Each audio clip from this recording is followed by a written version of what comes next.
At 7:30, we got our first of many, many, many 7:30 games. But we got number one Georgia, who's 2-0, traveling to Kentucky, who's 1-1. Georgia favored by 22 on ABC. Carson Beck has gone 41 of 58, thrown for 520 yards, 7 touchdowns, 0 interceptions. Nate Frazier's had 17 carries for 111 yards and a touchdown. Arian Smith's had 9 catches for 129 yards and a touchdown for the Dogs.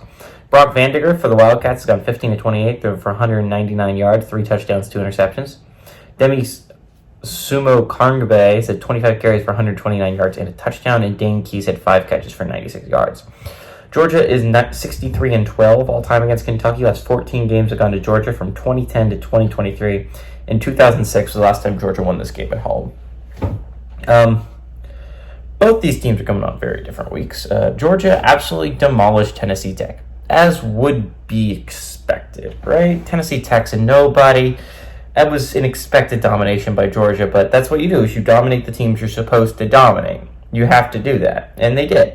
Kentucky's coming off a week where they got dominated. They got absolutely destroyed by South Carolina. It was not close, and so it gives me some serious pause heading into this game, considering that it's against the number one team in the nation, and then they just got their butts kicked by South Carolina in South Carolina.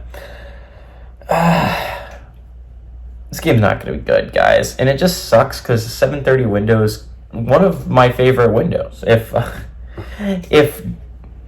Florida is typically playing in the 3:30 window, which they are today, this week, so I'm going to be going to the 3:30 game, which means I'm going to miss the end of the noon window, which means the 7:30 window is the only window where I can see the end of a football game that's not Florida.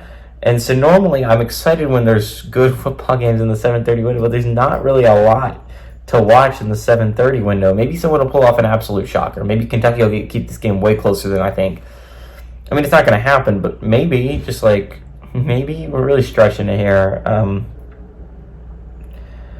Georgia's a good football team. Kentucky's not. Let's keep it as simple as that. It looks like it might be the worst team in the SEC this year, and I don't feel like saying that's that big of an exaggeration. I think a lot of people expected it to be Vanderbilt, but they're 2-0 to start the year, and have actually looked pretty decent in their 2 wins. Arkansas looked good against Oklahoma State on the road. Kentucky legitimately might be the worst team in the SEC, and that's not hyperbole. Georgia is arguably the best team in the SEC, so I think I'm going to go Georgia. Georgia's going to win and cover on the road. It's not that hard of one to pick.